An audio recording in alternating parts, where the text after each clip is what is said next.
You're listening to The Secrets of Star Trek, where we discuss the hidden layers and deeper meanings found in all the Star Trek TV series, movies, and more.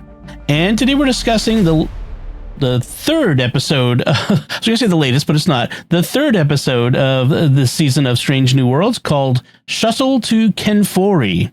I'm Dom Bettinelli, and joining me today on the panel are Jimmy Akin. Hey, Jimmy. Howdy, Dom. And Father Jason Tyler. Hey, Father. Hello. So, folks, be sure to stick around to the end of the episode. We do have more of your great listener feedback, this time on Hegemony Part 2. So we'll have that for you. And I want to encourage you to follow The Secrets of Star Trek if you're not yet doing so, either in Apple Podcasts or on Spotify, TuneIn, in your favorite podcast app, or watch us on our YouTube channel at youtube.com/StarQuestMedia, where when you do, make sure to subscribe and hit the bell to get notifications. So we are talking about Shuttle to Kenfori. Jimmy, can you give us a recap of what happens in this one? This week, Captain Patel's Gorn infection returns and will kill her in a matter of days. So Captain Pike and Dr. M'Benga take a shuttle to a forbidden planet that has a rare flower that could help. The planet is forbidden because it has been disputed by the Klingons and the Federation, and a Klingon ship finds Pike and M'Benga. The situation is complicated by the fact there are zombie humans and Klingons on the planet. They were created in an accident involving the same flower, which can hybridize species. Pike is unhappy to learn that the plan is to use the flower to hybridize Captain Patel with the Gorn DNA inside her. It also turns out that the Klingons are hunting Dr. M'Benga, the non-zombie Klingons, that is. The daughter of Ambassador Ra wants to kill M'Benga since she assassinated her traitorous father before she could. They engage in one-on-one combat, and M'Benga wins, but he spares her life, compounding her dishonor. She sacrifices her life by attacking the zombies solo so that she can have an honorable death. Meanwhile, the Enterprise is trying to sneakily approach the planet to beam up the captain and the doctor. But Lieutenant Ortegas wants to warp into the atmosphere and beam them out quickly. Ortegas deliberately lets the Klingons discover them, so they're forced to use her plan. But it wasn't necessary because Pike and M'Benga were about to get off the planet on a Klingon shuttle. Number 1 takes Ortegas off active duty and tells her this must never happen again, so of course it will. The end. So, Father, what'd you think of this one? I liked it. I think it was an enjoyable episode. Seeing the Klingons do Klingon things, as it were, with the ritual combat there, but also getting the little, zombie effect and zombie situation in there. Just overall a good. We have an objective here. We have to get this little flower, bring it back to the ship. We need to get in undetected and get out. And of course, some things go wrong, and then we have to see how everyone adapts to that. So, yeah. Okay. Jimmy, what about you? I thought it was okay. I've noticed, and this will become more obvious next week or over the next 2 weeks, they seem to be taking an approach to this season of the show where they'll have one serious episode followed by one lighter-hearted episode. So first we got Hegemony Part 2, that was serious. Then we got Wedding Bell Blues, which was lighthearted. Now we're back to serious with Shuttle to Kenfori. Next week is going to be another lighthearted episode. Then there'll be another serious episode after that. And if you're gonna do a balance like that, I think that's a reasonable way to do it. So this one's okay to me. They didn't knock it out of the park for me. I didn't think this was their best drama episode ever, but it was okay. Okay, I agree. And I'd noticed that pattern too. And as long as it doesn't hamper the storytelling, we want to have this TikTok, back and forth. And so this week has to be drama and kind of forcing it. So I don't feel like they did that, but I think it's okay. Zombies. I mean, it's kind of fun to have zombies in Star Trek, I guess, if you're going to have zombies at some point. I feel like zombies as a TV trope is kind of played out like vampires were a few years ago, but it's fine. That part was okay. Vampires are really just blood drinking zombies instead of flesh eating zombies. Right. It had a real the Last of Us vibe. I don't know if you guys have seen that HBO series. I watched the first season and then the first episode of the second season and said nope.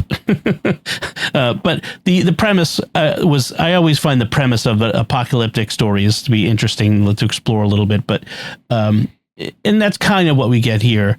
I liked, and we'll get more into this, I liked Pike's internal conflict here, his desire to help Captain Batel at war with, what are you doing to her, and why didn't you tell me that you were going to do this? There's sort of his sort of possessiveness or his his buy-in to this relationship, and then the Ortegas subplot, which hopefully will be interesting. I think the jury's still out on whether I'm buying it or not, but hopefully they land that pretty good. So overall, I agree with you guys. What is it you're not sure you're buying with the Ortegas subplot? You're not concerned that what might happen?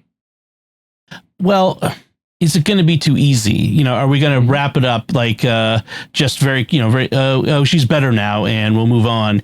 Or is it going to be like with Nog in Deep Space Nine, where she has to spend an episode on the holodeck with Vic Fontaine? I'm down for that. I would love to have Vic Fontaine back, that's for sure. But just in general, they gave him plenty of time, a whole episode, to deal with this trauma, and I would like to see it, land this in a good way, that she deals with the trauma and not just as a B plot. In a longer episode where we wave our hand and it goes away. Again, I don't feel like that's necessarily what they're going to do, but I just want to see them land this one before I say, yeah, that was a good storyline. And I just, the way she's acting is a little, I don't know. We sort of have two characters that are dealing with post-Gorn effects. One of them is Captain Batel. Yes. Because she's now hybridized at the end of this and has some kind of Gorn thing in her still that's displaying an influence over her consciousness, right, which we'll see in the next couple of episodes. But then we've also got Ortegas, who seems to be having Gorn PTSD and is also becoming mutinous and stuff. She's definitely insubordinate in this. She, when they're having the briefing about, okay, so here's how we're going to sneak up on the planet, and it's going to take us 4 hours to get there because we need to stay under a certain speed. Ortegas just says, 4 hours? That won't work for me. And okay, that's insubordination. Mm-hmm. Right. For a junior officer to just tell a superior officer, that won't work for me. As opposed to phrasing it differently of, are we sure that's the best way to approach this? Maybe we should do it this other way instead.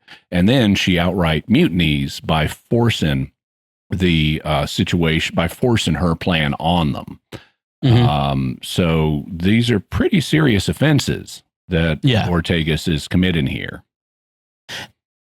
Yeah, and I if a character is gonna cross that line, there's got to be good reason. There's got to be, and I think it's possible she does have good reason, but I want to see more of this. And again, as I mentioned, I'm not watching ahead. I haven't seen anything after a Space Adventure Hour, so I want to stay on track with what we're going to be discussing.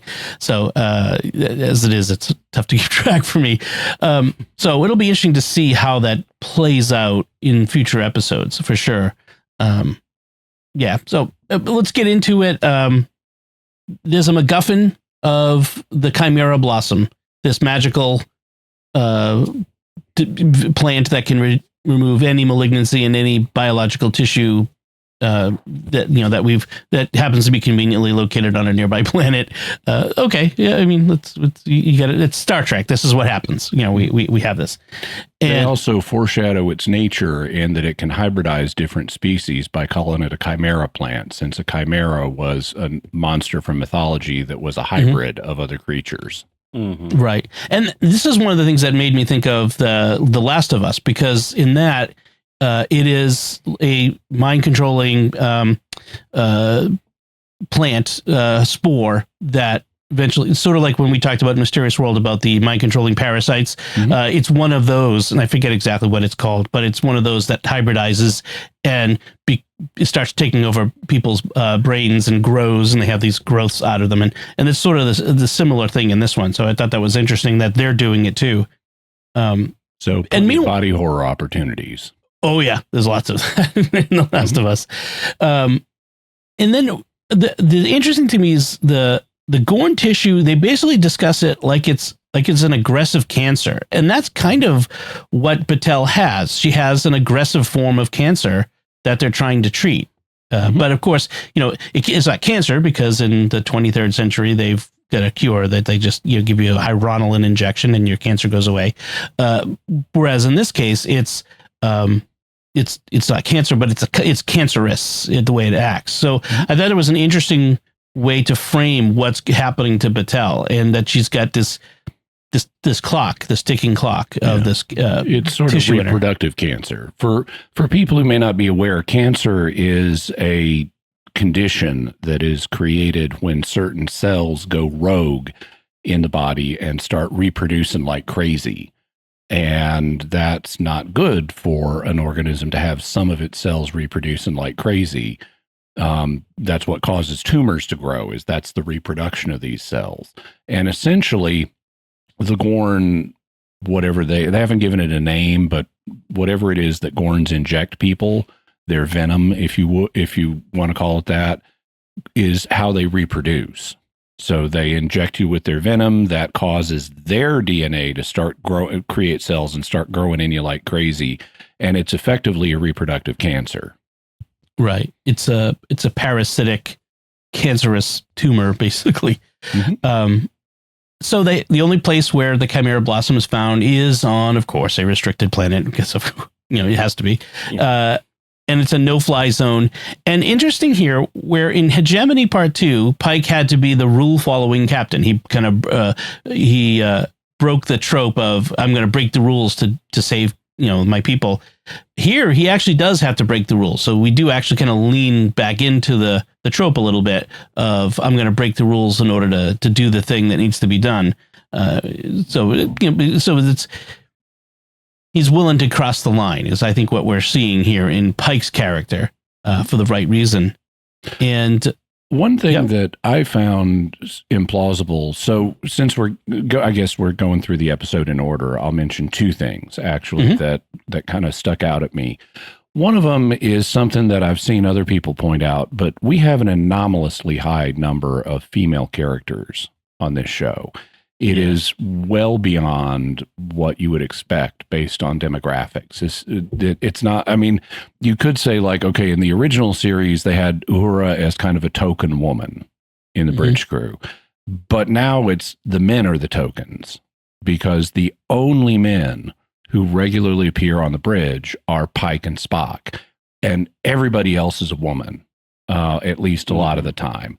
And I noticed that in an early scene in this episode where you've basically got Pike and everyone else on the bridge is a woman. And I'm all for, showing different demographic groups. That's great. But I'd keep them in proportion to reality. And humans, like most sexual organisms, reproduce at about at 50% male, 50% female. So if you've got an overwhelming majority of the people on screen are one sex or the other, and you're not providing us with a reason for that, that just it can pop you out of the story, because you're starting to think about what's the agenda of the casting directors here.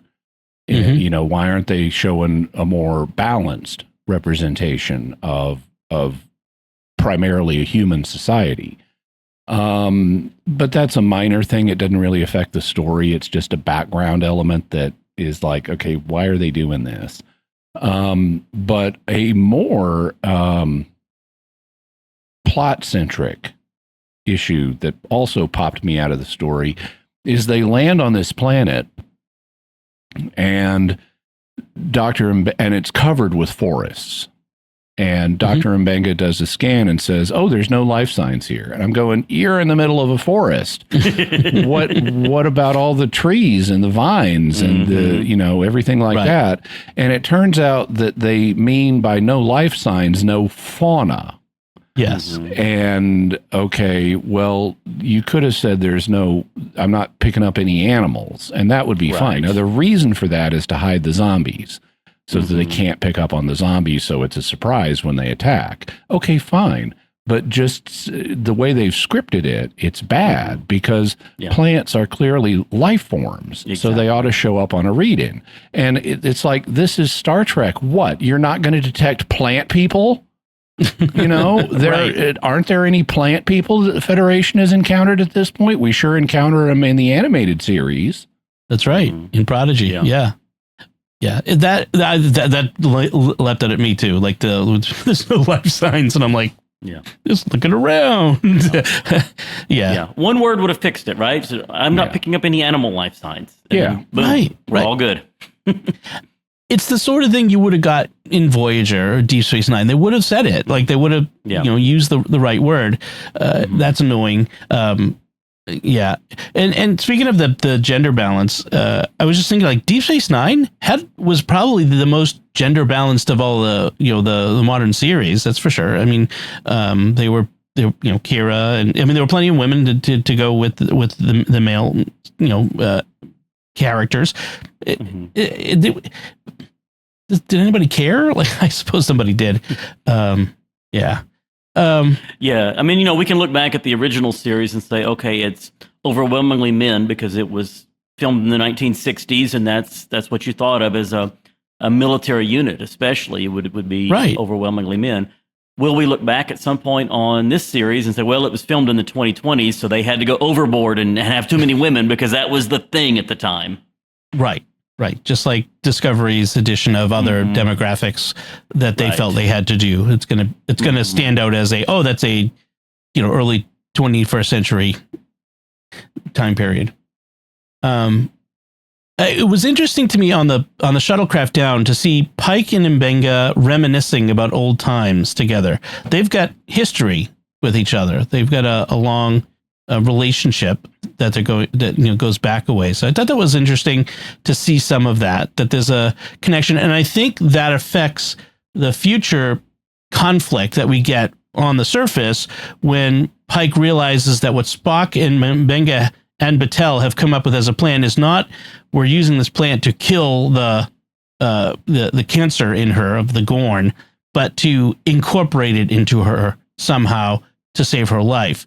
And they purposefully withheld that information from him. And that's problematic because not just because he's the romantic partner of Captain Batel, he's the captain who made decision to take this mission in violation of orders, and they didn't give him all the information. I mean, that's really what he should be mad about, and put everything at risk. Yeah, there was also another dimension to their deliberate deception, which is originally they didn't invite him on this mission. It was going to be Spock and M'Benga going down, which would have further isolated Pike from the mission. But he wasn't having that, and he and Spock can't both leave the ship in dangerous circumstances, so he replaced Spock on the mission. And that's what leads to him discovering what they're really planning to do. But they were deliberately keeping it from him. Right. And although, apparently they've got Captain Batel's buy-in on this. Yes. So, and they talk, or have M'Benga talk about he can't violate patient confidentiality. And so it may have all been Batel not wanting to share this with Pike. Yeah, but that excuse doesn't fly. I mean, I can imagine him trying to use it, but it doesn't fly because that confidentially goes out the door when you've got to divert this starship. Yeah, to carry out this plan. Yeah, that was bad. Yeah, they definitely presented as Batel, wanting to sort of keep this from Pike. But I agree. At the end of the day, M'Benga should have said, "I'm sorry. There are certain things that just have to be shared with the captain of the ship because it does affect the safety of the entire crew." Yeah, you're right though that Pike and M'Benga have a history together because Pike knows all about M'Benga's former 3 wives and 1 annulment. So Yes. wow, unlucky at love much. Yeah, that was an odd addition to M'Benga's character. It's too bad. Things happen, I suppose, but 4 marriages is a lot for anyone. Elizabeth Taylor. It just seemed like a weird addition to his character.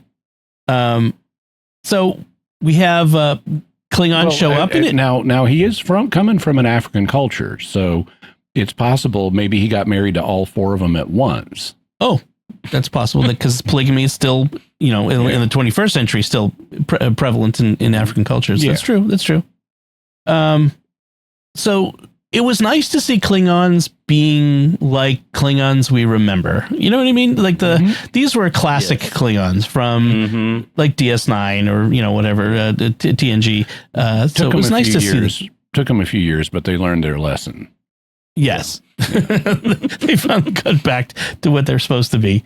And then they encounter the fast zombies. These are fast zombies. There's basically two kinds of TV movie zombies, fast and slow, right? And these are fast zombies that overwhelm, but they didn't say, and maybe that's an open question. Do they infect with a bite, or how do you get infected by the Chimera blossom? Is it just touching it? No, I think when the zombies bite you, if they don't eat you, you end up getting infected. Okay, maybe. Okay, it's the usual zombie thing.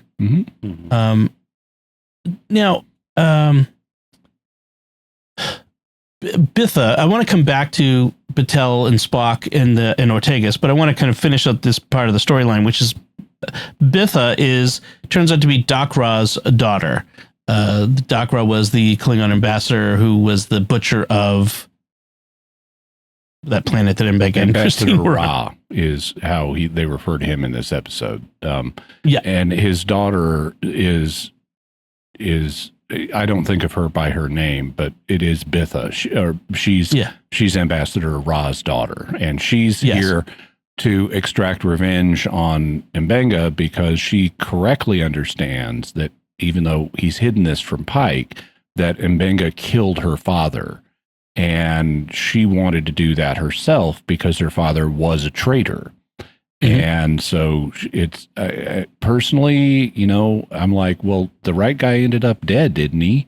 But in their culture, it's like you got to take care of your own business. You don't let some interloper do it, which just to my mind illustrates why the Klingon Empire is dying, as Esri pointed out, because if the right guy ends up dead and then you've got to kill somebody else because the wrong person killed him, then that's just going to breed inter-house conflict, and that's going to weaken the society as a whole. So I think Jadzia was too close to see it, but Esri Dax was right. The Klingon Empire is going to die if it doesn't change its ways. Yeah. And you just described the Sicilian mafia, by the way. That was the same sort of thing.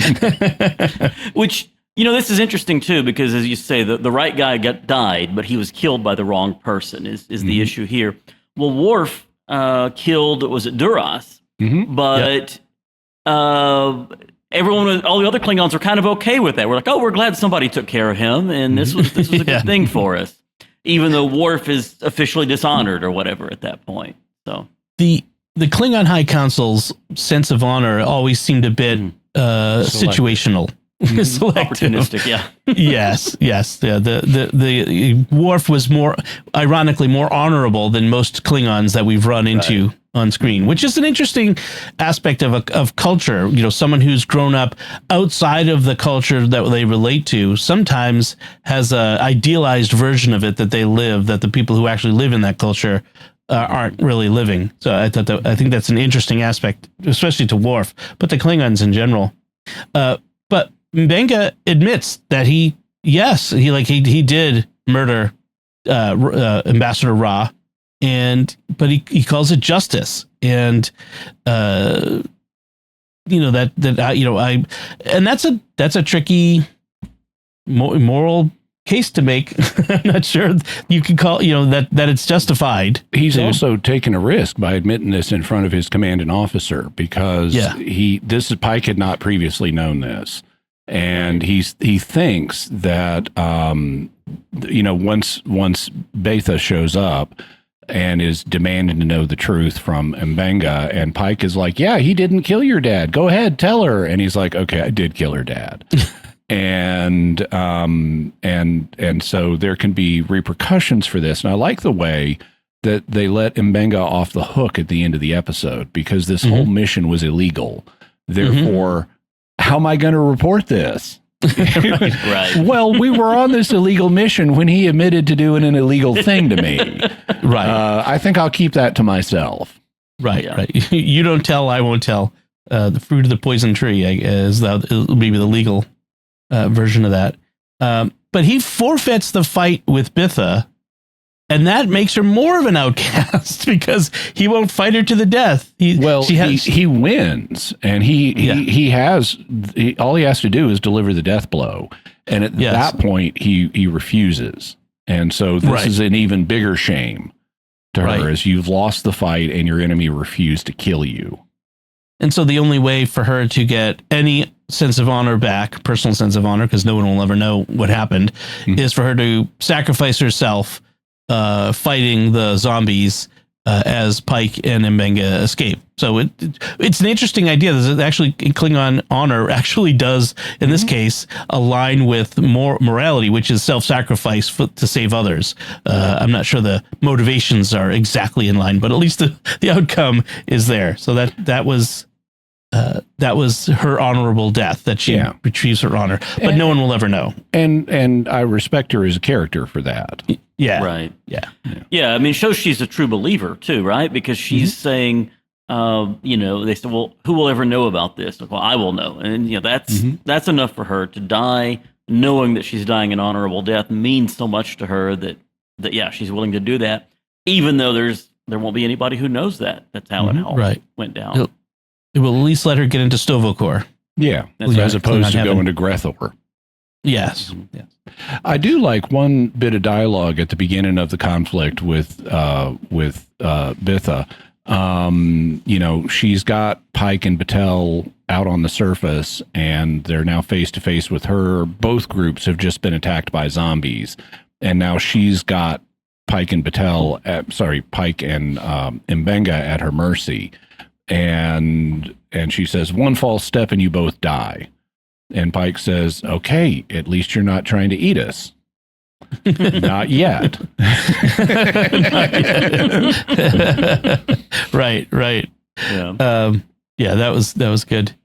So there's a scene where Batel is under intense pain from the Gorn. It's getting more serious. I wanted to talk about this because she's in sickbay and she's just screaming in pain. And this is a really effective scene. Yeah. The screams really convey how much pain she's in and what a horror this is. I thought that was very effective. Spock then moves into mind meld with her. And Spock ends up screaming too. It's so much pain. That was interesting. That he starts screaming, and then he attacks Instant V Vendor or Ensign Gamble. And watching him lose control like that and just lash out and attack someone is really disturbing. And we also see this, it looks kind of like a Gorn face maybe, in the telepathic mind meld. And obviously we're going to play with that some more in future episodes. It's also interesting that he lashes out at Ensign Gamble. So remember that in a couple of weeks when they explore this more. Yeah, Spock's going to mind meld because he wants to help with Vulcan control, that Vulcan emotional control, and it backfires. It's interesting to see how badly this backfires, and he's not ready for it. Although he does say he took her pain in this moment, so so he did take the pain pressure off of her. Right, but wasn't ready for how much pain it was. That was fascinating to see that I interpret it as he sees the Gorn that is part of her now, that she's hybridizing or going to be hybridizing into her. We'll see how that plays out. Another thing I found interesting from that whole scene is when Spock is leaving. Of course, he's been called to the bridge or to the briefing room or whatever. But he says, "My apologies, Ensign." But he doesn't even turn to look at Gamble. He's walking toward the door. No turn toward him. No pause. No, "Are you okay?" or anything of that sort. So so I'm watching this thinking, is this an example of Vulcan logic and lack of emotion and not having the empathy to check more on Gamble? Or is it a certain embarrassment on Spock's part of not even wanting to admit that he had this outburst where he hit the guy? Yeah, this is how Vulcans cover for being jerks. Right. Exactly. Yeah, it wasn't logical for me to pay more attention to you. Yeah. Right. I really enjoy this Ethan Peck's portrayal of a younger Spock. I really, because it compares favorably with the Spock we will see in TOS, who's a little more older, mature, restrained, but not quite emotionless that we'll get from the Kolinar later. And this Spock is a little younger and a little unsure about certain things and not quite as capable as the older Spock will become. And I like the subtlety of this portrayal. It's a really nice version of Spock. I'm really happy with it. I like it because it's where Spock always needs to end up, even though it's here in the beginning. Because in early TOS, he's like, "Mr. I don't have any emotions." And then he wants to purge in the first motion picture all emotion because they've kind of admitted he has emotions by the time of the first movie. And then he does the Kolinar to, which I keep conflating with Koh-i-Noor, which is a kind of ink pen that as a former comic book artist, I used all the time. And so I keep wanting to confuse the two. But he wants to purge all emotion, and then he bails on the Kolinar in order to go search for V'ger. And it's after that he starts integrating his emotions in the movies in a big way. And he's even in the movies, he's talking about faith and things like that. And so it's like that's where Spock needed to end up, in a happy balance. And he has those two elements in Ethan Peck's performance to a greater degree than they show them in the original series. So it's kind of like Spock has these two elements, and then he goes a little too far on the emotionless side, and then he pulls it back and reintegrates them. And you get a lot of change after the Katra shared with McCoy, and you wonder how much of McCoy ends up in Spock, which is a lot of fun to think about. I'll believe it when he starts drinking mint juleps. Start saying y'all. Let's talk about Ortegas. You mentioned that her initial insubordination at the briefing room, and I was thinking of how would Discovery have handled this differently. I don't always want to keep dumping on Discovery, but it's a worthy target. But nevertheless, it would have handled, especially the final dressing down of Ortegas by number one, would have been a very different thing. This was, I think, better handled in that sense. You start to see the seeds of her anger, residual anger at what she had suffered coming out, and she's not at the Gorn in this case, but at the Klingons, because she wasn't on the Enterprise during the Klingon War. She fought in the Klingon War, if I'm correct, right? I think she was like on another ship. Yeah. So she has this remaining anger at the Klingons, and she wants to fight and kind of gets smacked down. Number one doesn't, I think, do enough to see this ahead of time. And then she has this, I almost missed this, where she actually puts into effect the plan that she had that was rejected. She actually does the thing that causes the Klingons to see them, that causes the conflict that they were trying to avoid. And as number one points out, you didn't actually accomplish what a different show might have had. It actually, that was what saved Pike and M'Benga. But in this, they said, no, it's like what you did was useless because they were already escaping. They were already about to get on that shuttle. Now, they didn't know that, and one small thing could have gone wrong, and they wouldn't. But I thought it was interesting that they went there with this, where Ortegas' insubordination had no positive effect. There was no point to it, and I thought that part was good. I really liked that. Father, you first. Well, I was just going to say that, and that shows why the moral theory of consequentialism is such a bad theory ultimately, because there's so much we don't know, right? We don't always know the consequences of our actions. We don't know the full picture. And in this case, Ortegas thought that, okay, I'm going to defy orders and speed the ship up so that I can save these crew members. But the reality was, her insubordination, her mutiny, possibly even, did not really have the effect that she thought at first that it did. Right. I just wanted to comment on a flaw I've been perceiving in this episode, this season of Strange New Worlds concerning number one.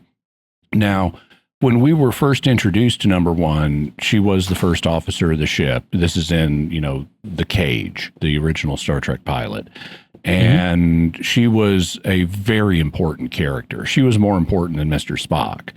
And the way they set up Strange New Worlds, I expected that to continue with kind of Pike being the most central figure, then number one, then Mr. Spock.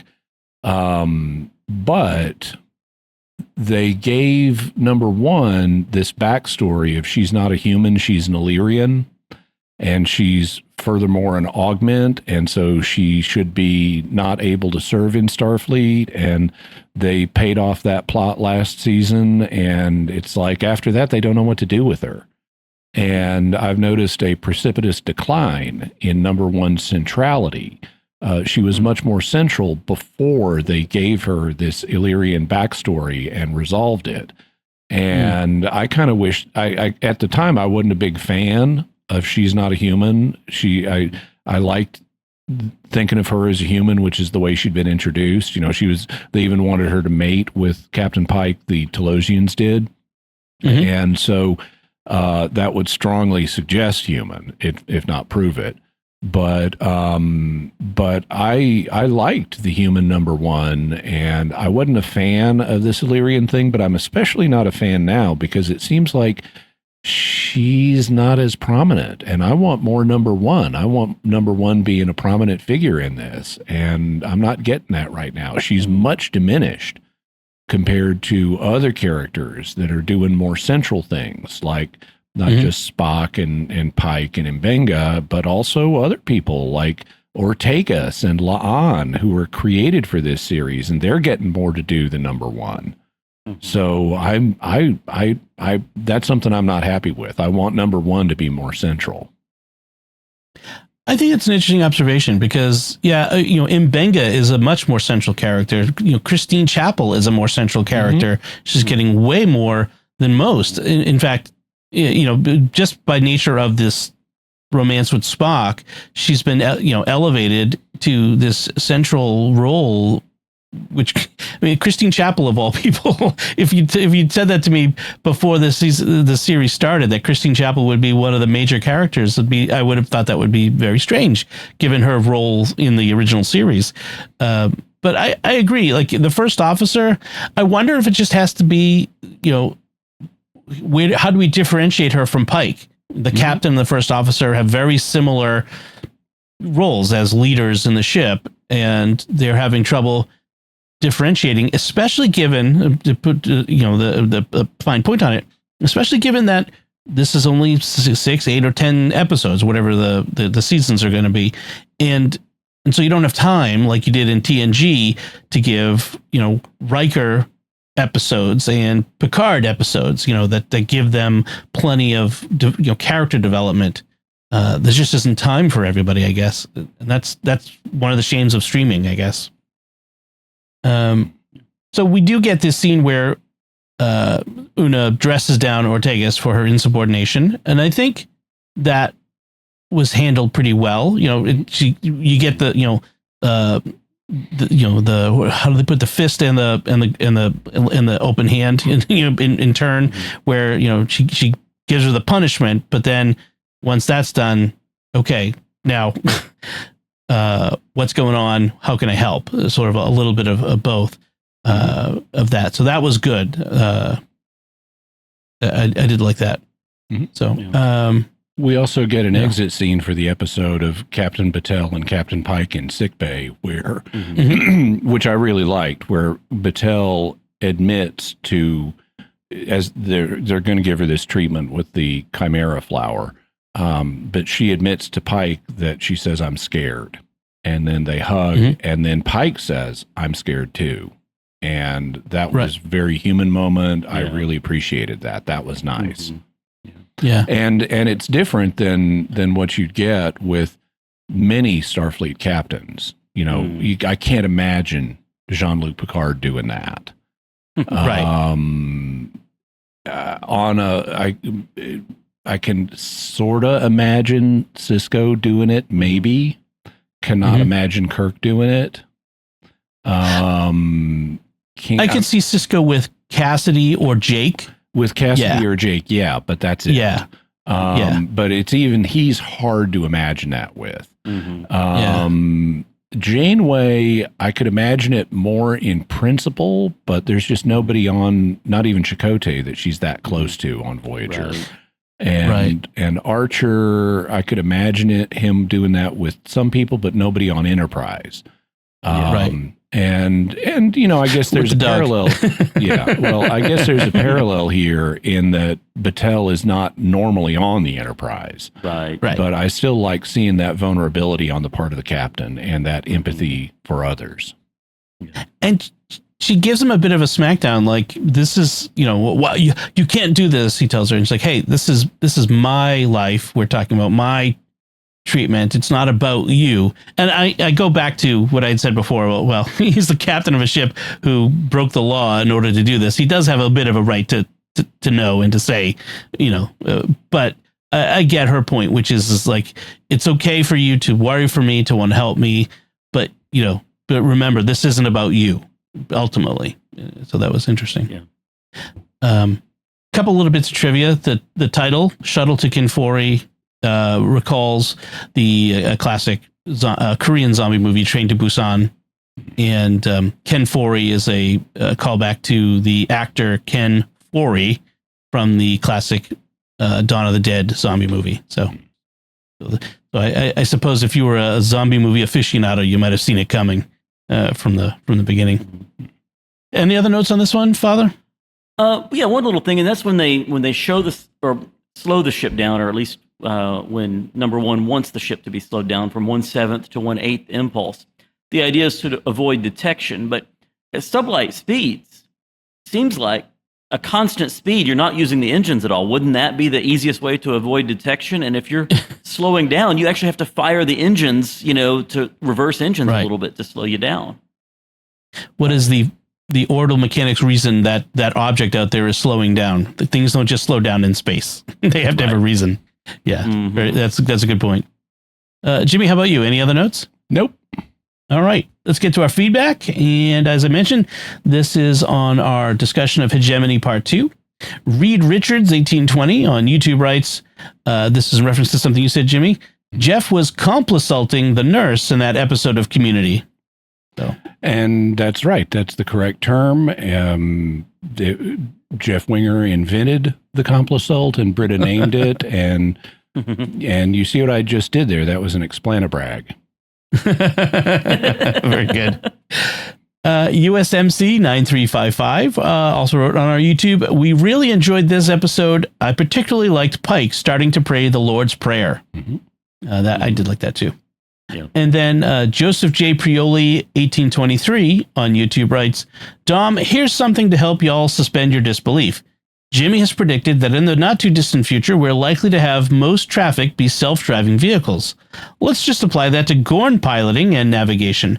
Perhaps they just let the ships pilot themselves most of the time, and all the ship needs to see is a bubble around it. Sure. Well, possibly. And then what they also ought to do is have self-driving starships in every Star Trek series for everything. Because if you're navigating around little pieces of space dust, you're picking up on sensors, which they've established they're doing. There's no way a human is in control of all that. Yeah. That would be good. It's a sci-fi where the helm is AI. It'd be interesting. All right. So thanks everyone for your feedback. We do appreciate that. And now we'd like to take a moment to thank our patrons who make it possible for us to create the Secrets of Star Trek, including Nancy, Jeffrey W., Dennis H., John S., and Mary S. Their generous donations at sqpn.com/give make it possible for us to continue the Secrets of Star Trek and all the shows at StarQuest. And you can join them by visiting sqpn.com/give. So that's it from us this time. We'd love to know what you thought of Shuttle to Kenfori. You can let us know by commenting on the show at sqpn.com/trek, our Facebook page, facebook.com/StarQuestMedia. Send an email to trek@sqpn.com. Visit our Discord community at sqpn.com/discord, or watch the Secrets of Star Trek on our YouTube channel at youtube.com/StarQuestMedia. We'll be back next time when we'll be discussing a Space Adventure Hour. Until then, Jimmy Akin, thank you for joining me and sharing the Secrets of Star Trek. Thank you, and live long and prosper. And Father Jason Tyler, thank you as well. Thanks, Dom. And once again, I'm Dom Bettinelli. Thank you for listening to the Secrets of Star Trek on StarQuest, and remember, that sounds like the Z word.